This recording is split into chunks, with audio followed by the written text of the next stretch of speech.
Time for the ride home in ENC. Yes! This is your 5 o'clock drive with Patrick Johnson. Holy mackerel! More news, more interviews, more ECU stories than you can shake a stick at. Hey, stop shaking that stick. This is the Patrick Johnson Show. Pirates win! Pirates win! On 94.3 The Game. It is Friday. We made it. TGIF. Great P-Man here with you. Philip the Rep Pilkington. Any interns today, Pilk? Not today. They're all in class. I've got a kid who's emailed me. Let me make a note. Who wants to get into the biz. So he might, and he, a big fan, so he says. He probably has no idea who I am. So he may become my personal intern, which means he'll carry bags for me. Oh, personal intern. Is he going to be down there at the beach with you, or is he going to be up here with us? No, this is when I make appearances in public. He will be alongside. Okay, this sounds more like an assistant. No, it's an intern. It's an internship. It's like Kramerica Industries from Gotcha. Seinfeld. Remember when Kramer had an intern? Yes. Actually, I think the intern would benefit from. You know what I always have wanted was someone to do my data entry. All my billing stuff, put all the stuff in for my football broadcast so I can go back and just read over it, or my basketball broadcast. I have found something out, though, down here at the Working Man's Beach, as I've got a game coming up tonight on television in the Triangle Market, so I got to get scooting here in a minute. But I have found a shop that can replicate my printouts, because I'm old school. Yeah. And do it for a third of the cost that I was paying before. I only had one place that could do it right, and it was in Greenville. And I love those people, and I'll still use them. But I have found a mom and pop down here at the Working Man's Beach. There you go. Throwing some support to. There you go. That's big. They do things a little different, so it's not quite. I have my, but I'm willing to sacrifice to save 2/3 of the money. Yeah. So. Because I am chintzy. Hey man, you know, gotta have leisure money. If you spend it all on work, you'll have no leisure. Can't write off leisure, Pilk. All right, so we have a great show today. This is going to be an interesting guest, Don Costante. He was an executive. For like game ops and marketing ops for both the NBA and Major League Baseball. And he's written a book. And, tomorrow night, Pilk, we're expecting close to a sellout, ECU and BYU. And they're going to be adding some things. We have the flyover. I understand there's going to be a lot of fireworks, literally, at the game. And this is all great stuff. But, there's also these game flows, and it's logistics of, putting on the things that go on during timeouts or between innings, just to give you an example. So I look forward to talking to him coming up in a little bit. Also, on our Football Friday series, it'll be Ryan Bowie, the coach of South Central, who's got them out to the 3-1 start. They go on the road to Northern Nash tonight. We were there 4 or 5 weeks ago when Rose opened the season against them. So that is what's going on. We've also got our top 5 at 5. Before we get to that, a reminder that we will have our Pirate Game Day Countdown coming to you tomorrow from outside of the Town Bank Tower at 4 o'clock, 4 until 6:30 on 94.3 The Game, online at 94.3thegame.com, and on the IBX Media app, which you can download now free, Google Play and App Store, no pre-roll ads. One of the easiest apps to work. It's a real beaut. In fact, as I was talking on Monday with a friend of mine, Ben McKenzie, he listens to the app over in China when he's over there. His wife works in China. She's a British citizen and works in China. And so when he's over there with her for part of the year, he listens to the programming on our stations through the IBX Media app. How about that? All right. 6:30. Pre-game show for the radio network on 107.9 WNCT and other stations that join the fray. And Bobby It'll be a 7:30 kick. Also, coming up Monday, we will be at Tiebreakers for another edition of Inside Pirate Athletics at 6. The Patrick Johnson Show with Jim Zoki coming up at 7. A couple of other house cleaning items for next week with the schedule. We will be on Monday. We will be on Tuesday. And we will be on Friday. Matt Semenza is going to be with us next Friday in the post-mortem edition of the Army game. So we'll look forward to talking to him then. And we'll be preempted Wednesday and Thursday next week. All right, let's see here. Pilk was on 99.9 The Fan earlier this morning on the Up Next show, I believe it is, that Paul hosts up there, our friend Paul Ihander. So congrats to Pilk getting on there. And he was talking BYU and ECU. So if you want to go back and relive that magic on their podcast, I think they just got an app finally at 99.9 The Fan. So you can go back and listen to Pilk drop some knowledge, as the kids say. All right, Pilk, anything else that I did not mention I need to mention? We got Rose football tonight. They will be playing Middle Creek. Dylan Johnson, I don't know who Dylan's working with. It's not been confirmed to me, but it also is not anything that's in my sphere this week, so I'm saying I'm not concerned about it, but I don't need to know. And that will be coming your way at 7 o'clock. 6:50 airtime as Rose, coming off a big win last week, takes on Middle Creek. Let's go with the top 5.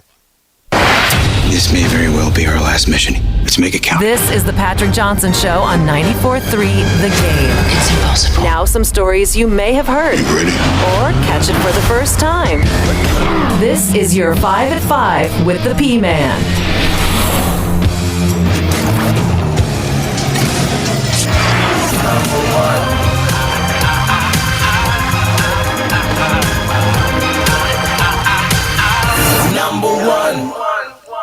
Our first number one in the 5 at 5 is the Pirates will be hosting BYU tomorrow on the Gridiron. Earlier this week, That's Coach. what I heard. Yeah, 7:30. That's earlier this week. Coach Blake Harrell talked about what challenges that the Pirate Nation can present to a freshman quarterback making his first road start. No doubt. I mean, the first thing I think just said to stop the run, so you put him in a situation where he has to be a quarterback. The crowd noise will be huge. And again, they've had 2 home games, so when they're on offense, it's been pretty quiet for him. Now all of a sudden he's on the road, he's across the country. I think he's originally from maybe California, so he's coming to the East Coast maybe for the first time. So let's make sure we give him a warm welcome. And then defensively, we got to disguise some looks, give some different things in there. I think right now he's more locked in on a certain receiver and how they do things and getting those guys open on the deep sell routes and deep benders. So we got to make sure we take those first reads away and make him get to a second or third guy, and that'll also give us a chance up front to get home. This has a feel to me that the Pirate defense is going to have to keep the team in the game, and you got to hope that the offense will hit either an explosion play or somehow establish the run to set up an explosion play. But I think you're going to have to be very creative with how you do things. If the defense can't stop BYU running, then it's fait accompli, because that will get the freshman quarterback off the hook, and that is where BYU thrives, is running the football. That's my analysis pregame, and I just saved you 2.5 hours from having to go through it tomorrow. You did. Yeah. I'll just talk about how Charlotte looked bad against Rice last night. Cool. So appreciate you doing it. But and they lost their quarterback, it looks like. Yeah. So. But to your point, Patrick, I think also if they run the football well, they have no problem taking 10, 12 minutes to score. It's going to keep your offense off of the field. They can bleed the clock because they're back. 3 yards in a cloud of dust might be the wrong term, but he's not the home run hitter either. So they don't mind beating you 4 or 5 yards at a time. I would take the Pirates tomorrow if I were betting the points. Yeah, I think they keep within 1 score. And Duke is actually favored against State. That game will be heard tomorrow on 103.7. I don't know about that. They should. I don't know about that. You think so? We'll be I don't know. I think the Wolfpack are all right. And then one of the few times in my life I will root for UCF when they host North Carolina tomorrow, and that'll be on 94.1 WNBU and 102.7 as well. Number 2. Soccer falls 1-0 last night to the Bulls of South Florida, making them 1-1 now in American Athletic Conference play. No surprise, really. I think if you look at it, South Florida was one of the teams that was picked ahead of the Pirates in the preseason poll. And you go on the road, it's tough to win in the American at a place like South Florida. So when do they play again, Pilk? Will they be back at home anytime soon? Because to me, you got to defend home field. You got to defend Johnson Stadium. Yeah, they've got a game. You got to do. They got a game Sunday. I'm scrolling through real quick. Is it FAU? It's at North Texas. So they got a fly to Denton. I don't know who did the travel for that, but to go from Tampa to Denton, the schedule makers are doing no favors. So can you bounce back? That's the big question. Yeah, hosting FAU next week. So I guess it's because FAU's a home game, but you think they would have made it where you host one, right, you host the other, and vice versa. Well, going out to Denton's a little tough. That's a little from Tampa. It's a little tough. I would assume they just stayed on the road. I would hope they did. Good luck to the Pirate volleyball team this weekend as they will take on Kansas State and the Tar Heels on Sunday in Chapel Hill. 3. A little bit more of a serious one here, Patrick. 14 former NC State athletes have filed a class action lawsuit against the university. The suit filed in a Wake County Superior Court Wednesday, accusing the school of failing to take action against former director of sports medicine Robert Murphy Jr. after receiving numerous complaints about his alleged inappropriate touching during training sessions. This suit names a former NC State University chancellor and the university's athletic department as defendants. Yeah, it's serious. These were male athletes, too, according to some of the reporting out there. And Debbie Yao was the AD and apparently was aware of this, or at least the suit is claiming she was made aware of this and did nothing. So the legacy of Debbie Yao, while celebrated by some in WPN, look, Debbie Yao's the reason Maryland is in the Big Ten because she ran them into bankruptcy, and they had to go do something to make more money. Yao's got a little bit, in my opinion, of a complicated history at Wolfpack Nation. It's made some stupid statements about the ECU, NC State rivalry. And if this is, let's just say this is all true and she didn't know about it, these are pretty damn serious allegations. So we'll see how it plays out in the coming weeks. 444. Staying with the college realm of things, the NCAA announced just after we got off the air Wednesday that they will be going down to one portal window. This will negate the spring portal. We will only have the winter portal for football, and it will have official dates set next month. So we do not have those official dates, but we'll no longer have that spring entry time. I'm a little torn on this. I think I understand why coaches and people don't like it. I mean, you had a case here, I don't think this season, but the season before, I know for a fact you had a case where a guy was literally here for spring ball. Yeah. And then moved on. So, I mean, and that happens all across the board at a lot of different places. I think, in a way, if it were controlled chaos, we would be a little more excited about it, because what's something we like in the offseason in sports, Pilk? Off-season movement, yeah. Yeah, off-season movement, free agency, trades, that kind of thing. Always an exciting part of pro sports. I think this has a little bit of a feeling of just a Band-Aid. I still think you've got to come up with a better calendar. So the bowl games maybe are a little more meaningful. But a lot of that, too, is you should probably be attaching rev share and NIL dollars to if you participate in every possible game unless you're injured. Yeah, no, I agree. And, we hope what would happen is that calendar would get fixed and this one window would come, after the college football playoff. The tough thing is with the academic calendar and student athletes starting that second semester, that spring semester, could be a little tough. But I'm with you. Let's hope this one window is somewhere in the off season, the true off season, because right now it seems that it opens, like Thanksgiving night, which I guess it really doesn't technically, I think, open until Sunday morning. But it's, right. Thanksgiving weekend's too darn early. The other thing I will say about this before we go, and I know we got to hustle a little bit here. The other thing that I will say about this quickly is with the NIL stuff now, those deals receiving more scrutiny, I just kind of wonder how much true movement we're going to have. We might, but I think you're going to see a little less of that movement. And I'll tell you this, too. This gives you a deal. Now, you got to kind of make a decision. Yeah. And this really strikes me, and we could get into this maybe more next week, but I mean, this strikes me as a true haves and have-nots kind of thing, to be honest with you. I mean, those are the ones that are really going to have to make some tough decisions. Easy for the haves because they can command free agent money in a sense. The have-nots are the ones that, that's a tough deal. They may have to stick things out. Number 5, moving over to the Diamond in Major League Baseball last night, Clayton Kershaw announced he will retire at the end of the 2025 season. Dodgers have not officially clinched playoff berth, but will make the playoffs. He will make his last regular season start inside Dodger Stadium tonight against the Giants. He is scheduled to pitch again next week, but they will be on the road. So may never see him in Dodger Stadium again, but may see him in the playoffs. Our friend Brian North celebrated his birthday yesterday, so happy birthday. Not Clayton's birthday, Brian's birthday. So happy birthday to Brian. I'll say this, Mole's a big Dodgers fan. Yep. And so it struck me as funny that on his birthday, Kershaw announces his retirement. Certainly it's time, and I think Clayton Kershaw will go down as an all-timer. Somewhat poetic that he is getting his last home start against the Giants. I have no dog in the fight, but I would like to see Kershaw go out and have a great outing and maybe even get the win, or at least the Dodgers win. I think that'd be a nice moment. Yeah, I would like to see that too. I'm not a Dodgers fan by any means, but one game, one night, rivalry game. That's like you said, it's poetic, and wish him the best. And I'm sure he'll do some great things moving on, in broadcasting or something. I'm sure that's not the end of Clayton Kershaw. All right, when we come back, a great guest as Don Casante will be with us. Stay tuned.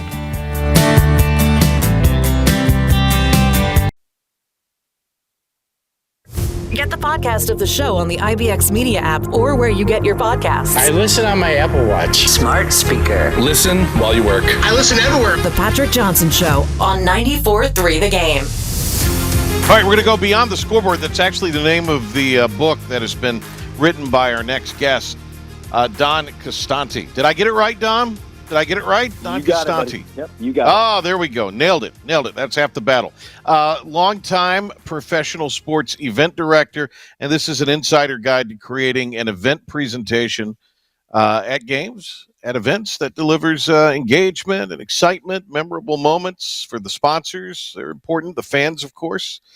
Don, this has always sort of fascinated me, the inner workings, going to different arenas and stadiums doing games and just watching kind of how the game operations and particularly how that has evolved over the years to be kind of a fan-friendly situation in a lot of venues.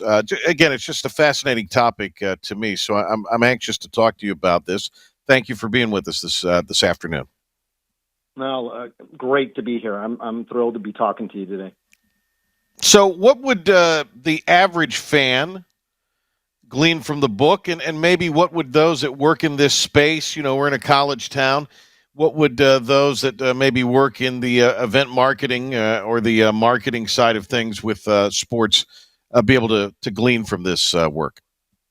Yeah, Patrick, maybe the best way for me to answer that is really to talk about who I designed this book for. And there's kind of 4 groups, and it kind of touches on what the 2 groups that you mentioned. But first, it's for those young professionals, students who are really interested in sport management programs to work in the sports industry, and they have no idea on how to produce or direct a game, and it's not taught. And so this book is for them and the professors to try to teach them and put them in a better position to be able to get that opportunity coming out of school. The second is really for those, you mentioned it, those people currently in this role now, whether interns, coordinators, managers, directors, and giving them a little bit more depth as to what really event presentation is, what game ops is. And, there is so many people out there, a lot of organizations do a good job, but there are even more that are struggling. And they struggle because, again, this isn't something that you walk into this role and you're educated on and you're trained on. You learn as you go, you take on what is currently being done, you inherit it, and if you don't know any better, you just kind of move forward with status quo until you eventually learn. So this book is for them to give them a lot of depth and help them to elevate in all areas of event presentation. And the third area is the leadership that oversees this event presentation game operations area, because many people, you'll be surprised about this, Patrick, a lot of people that oversee this area are people like VPs of marketing or sponsorship or whatnot. They've never actually worked in that area. Although they're familiar with it, they have responsibility over it. And so this is a book to really educate them on what really is what's involved with this department, what the staffing should look like, the documents that should be in there, and help them to become better managers. And then the last group, you started off with this one, is the fans. It's an opportunity to pull the curtain back and allow them a sneak peek as to what really takes place on game days, what goes into putting on a game. People have no idea. Don, is there science to any of this as far as what appeals to the vast majority of those in attendance at a sporting event? I think that there's a science in terms of how you put on an event, meaning that you're looking at timing, transition, execution. There are core principles of event presentation that by applying those and doing those at a professional level in terms of execution exponentially helps to enhance the enjoyment for your stakeholders.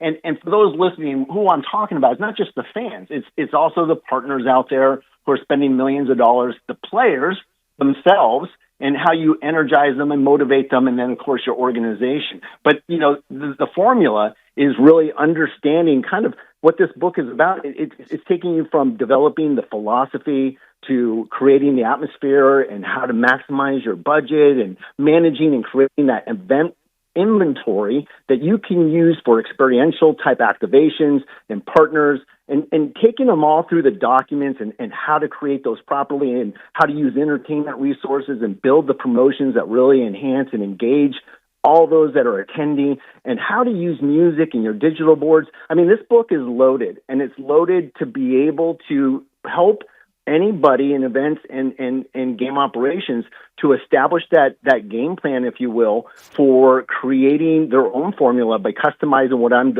providing and enhancing what they're doing to make it an enhanced experience for their stakeholders. The book, Beyond the Scoreboard, Don Costante is with us. He's written the book. So you, for years, were involved in this space at the NBA level, which to me was always one of the organizations that really maybe were the first or among the first to really embrace a lot of what you're talking about here. And then MLB, which maybe begrudgingly has started to get into right. a little more of it in some ways. But when would you say this became really, a part that franchises and college athletic departments really needed to start to concentrate on? When did this become, in some ways, as important, albeit a smaller slice, but as important, especially as an enhancement piece to the experience of a game? Yeah, well, the correct answer would be it should have been 30 years ago or 20 years ago. But the right. reality is, over the last couple of years, more than ever before. I mean, you hear league offices talking about the importance of presentation. And, I think that there's a little misconception. There's a lot of talk about presentation, but really what does that mean?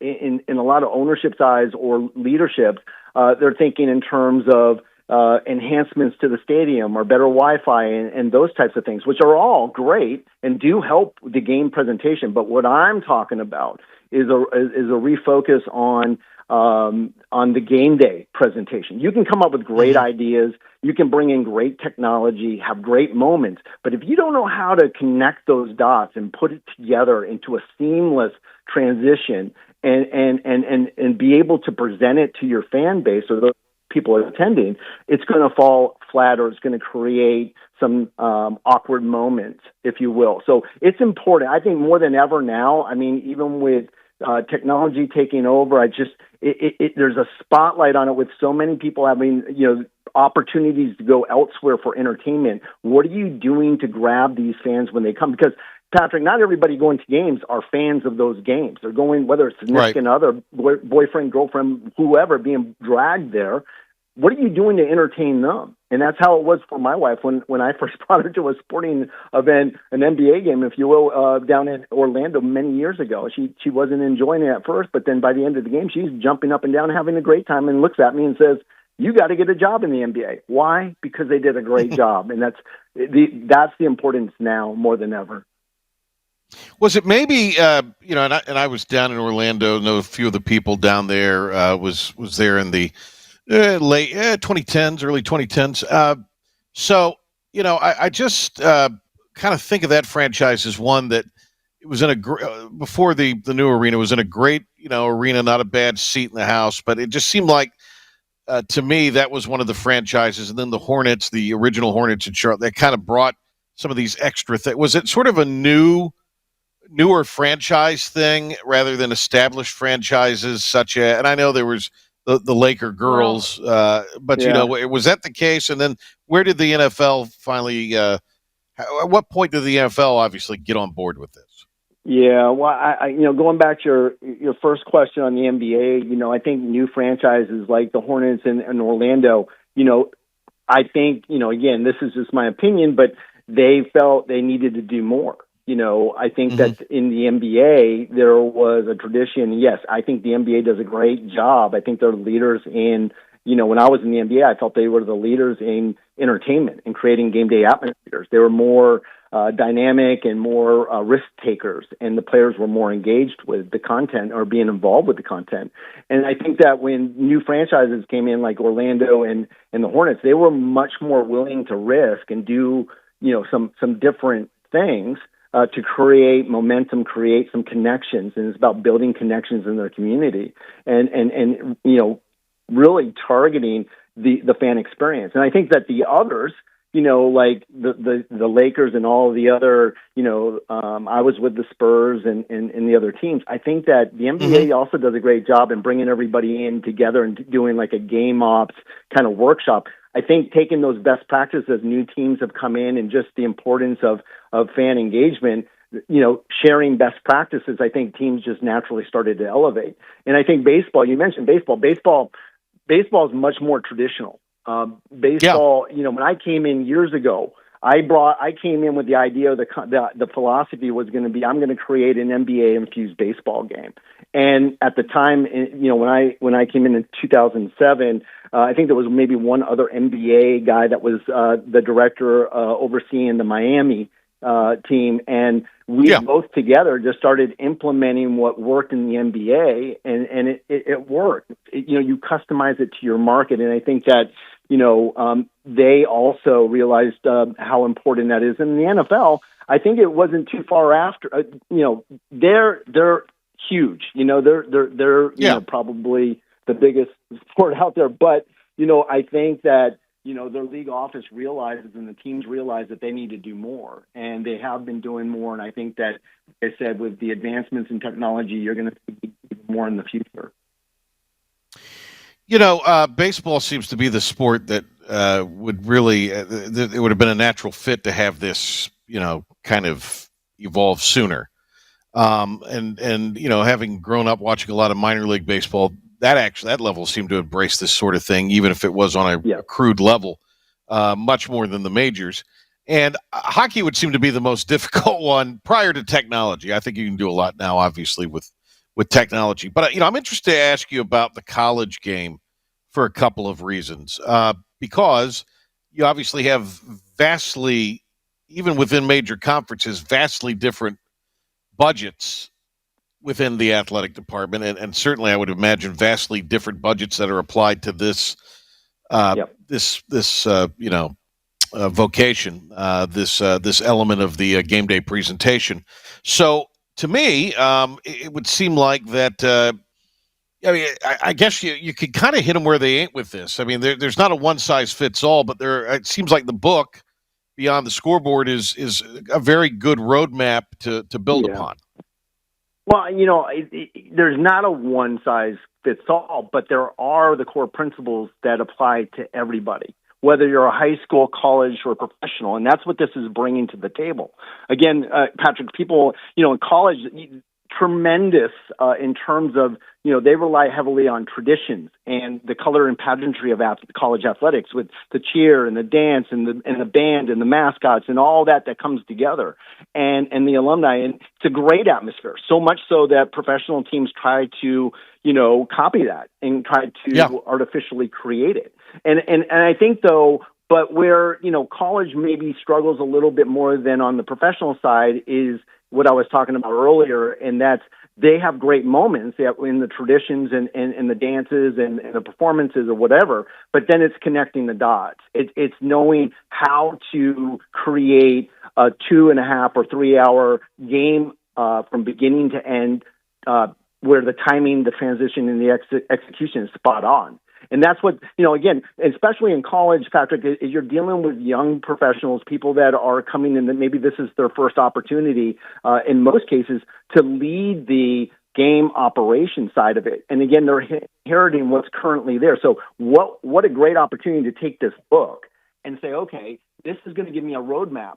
This is going to show me what the core principles are. We can evaluate and cross-reference it on what we're currently doing. Oh, we're not doing this, that, and that over there. Well, oh my gosh, these are the documents that we need. We need to create these. It helps them to bring their level of their event presentation up and then take what I'm providing. You can either take it. I'm giving them templates. I'm providing them with insights. I'm giving them the strategies that work for me for the last 30 years. And they can take that and run with it, or they can take it and they can customize it and make it their own and put their own spin to it. But it gives them, in a lot of cases, information they weren't necessarily aware of. And that's what this book is for. It's intended to really be a resource. Last thing for you, Don, with the Globetrotters and now the modern-day incarnation Savannah Bananas. What do you think of the Bananas? Yeah. I think, Jesse, they do an incredible job. I think fan-focused. He's shown what can happen when you design specifically and for the fans, and everything, all decisions are made for the fans. Now, obviously, in professional sports, I think the lesson here is you can't be as crazy with some of the ideas, but the lesson that Jesse is showing everybody is that you need to think differently. You need to be creative. You need to be innovative. You need to be thinking about the journey for your stakeholders. And, not just the fans. The fans are, big part of it. But as I mentioned earlier, those partners and what you're doing to help engage with them and connect with them and to create the awareness and accomplish the objectives that they're looking for, and the players, and then the organization itself. So I think what he's shown is that there is a hunger out there for entertainment and for programming that is designed to create unforgettable moments. And as I said in the beginning, probably the biggest thing I can leave with is what he's shown is presentation.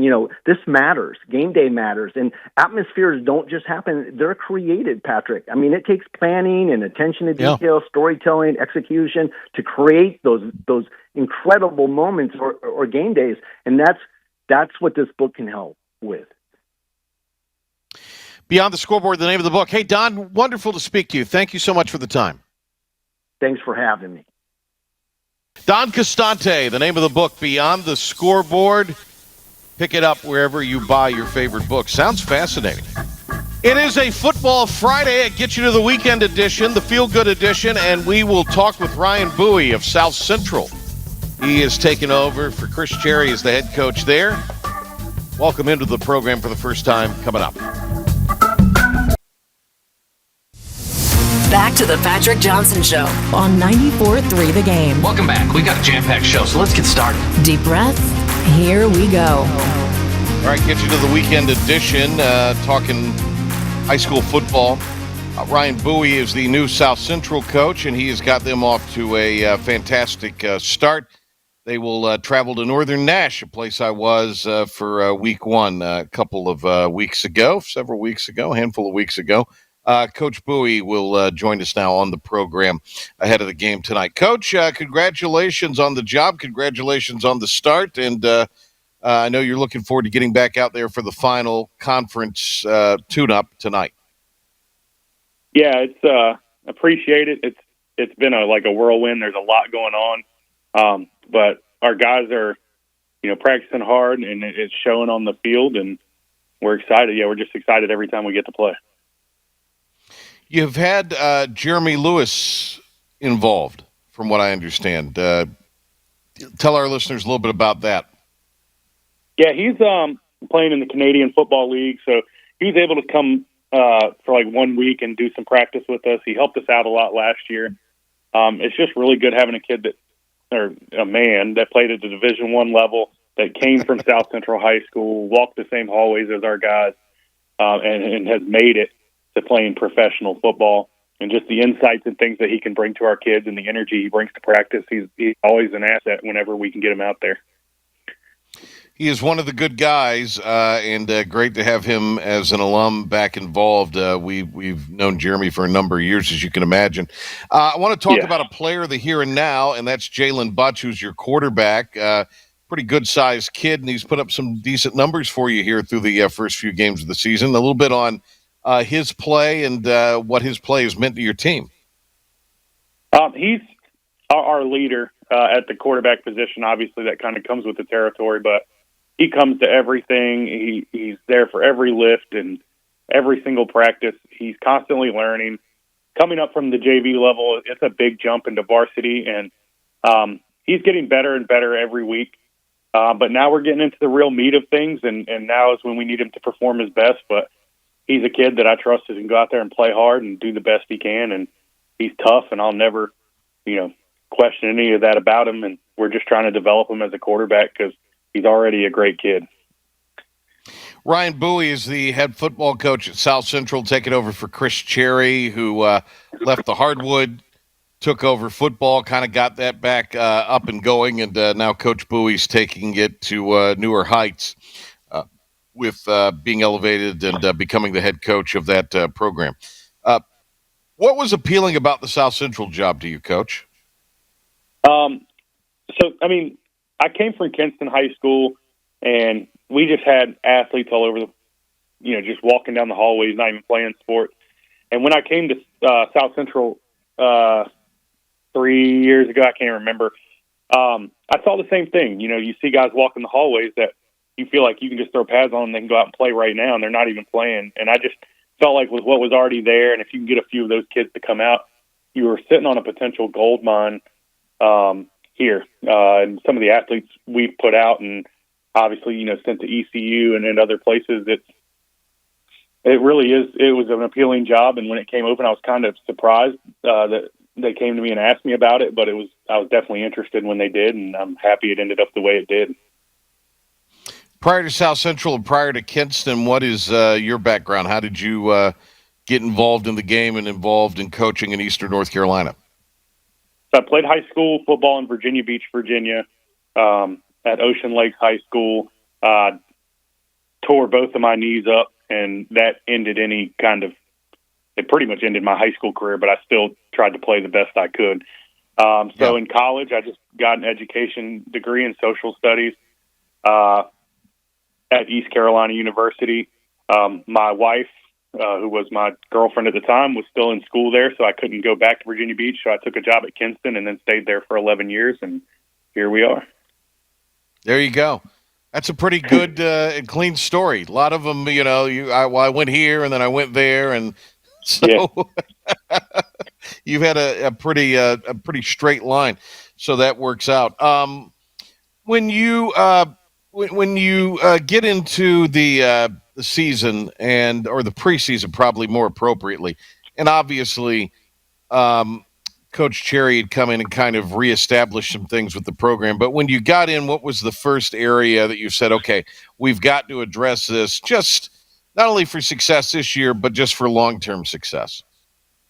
The weight room, and we were lifting previously, but the program I was in at Kinston forever, the weight room was probably the number one thing as far as like contributing to our success. So we just took the weight room a lot more seriously. I was able to get like a extra period put in during the day. It's like a tutoring period for guys whose grades are good.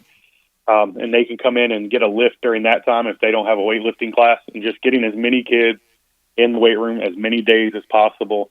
And I really think that's helped us out a lot this year as far as our like conditioning and our strength and injuries, knock on wood. And we've had some, but I really feel like the weight room helps in all of those areas. You all, I don't want to say kind of put people on notice, but getting that early win against Kinston, I think, raised a lot of eyebrows around the area, and obviously, a game that I'm sure you'd like a few plays back last week. You've got a tough one tonight with Northern Nash, but what have you learned about your team so far through the non-conference as you get ready to head into an open week before league play? Yeah, we've preached like being gritty and resilient this year. I've asked the guys, because last year we were in games at halftime and then we would fall apart. Keep us in the game, give us a chance, and we'll see how it works out.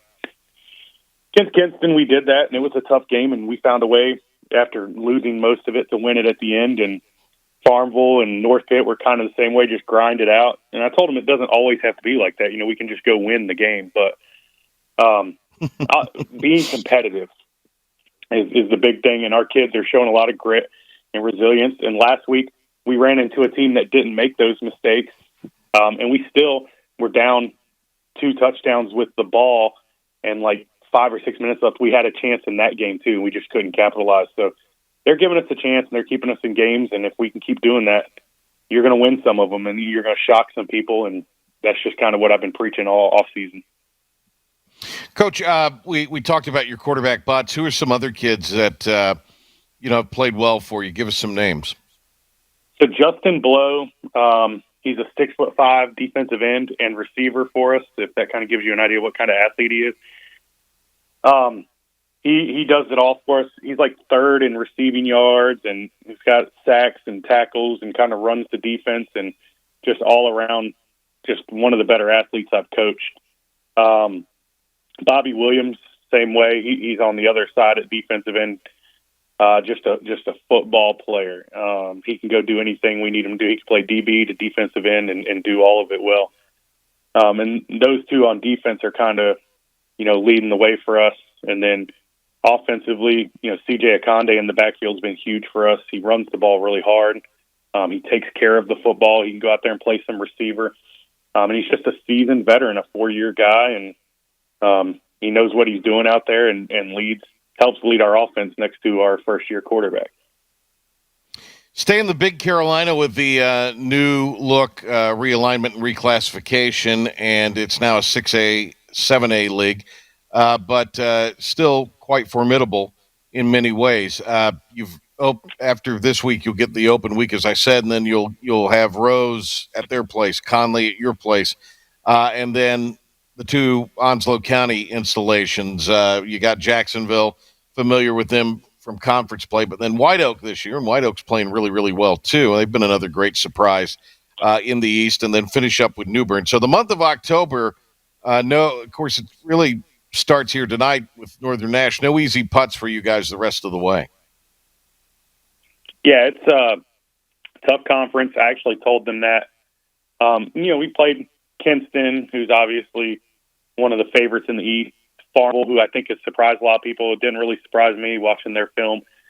North Pitt, who's just athletic. But after we played North Pitt, I was like, hey, guys, the 3As, the 4As, those are done. It's all 6 through 8A now. These are all teams that are seasoned. They have a lot of guys. They're going to play really hard. And we can't afford, you can't afford to make mistakes with that schedule because every team in our conference can play. Talking to my coaching staff, before we went into the conference meeting to vote on who might win it and all these other things, we're all sitting there going, anybody can win it. These are all good football teams. They all have a lot of talent. And any given Friday, it wouldn't shock me if any team in our conference beat any other team. That's just the quality of football we have, and we know it, and it's going to be a grind. But that's why you play the game. Hey, Coach, what will it take tonight for you guys to come out with a victory? We have to play a sound football game. They're very well coached. They're very athletic. Watching them on film, they fly around.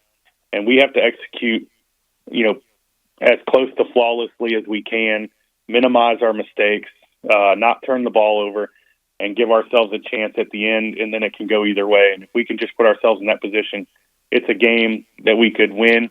But they are a very good football team, so we're going to have a tough test, but it's exciting. You know, if you want to be the man, you got to beat the man, and Northern Nash has been pretty good the last couple of years.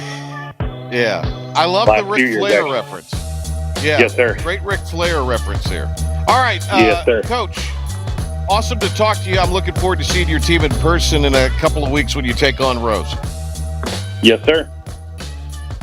Great to have Coach Ryan Bowie with us here from South Central. They'll take on Northern Nash tonight. We'll be back to wrap it up after this timeout. And now, the stunning conclusion. Why is everyone screaming? On 94.3 The Game.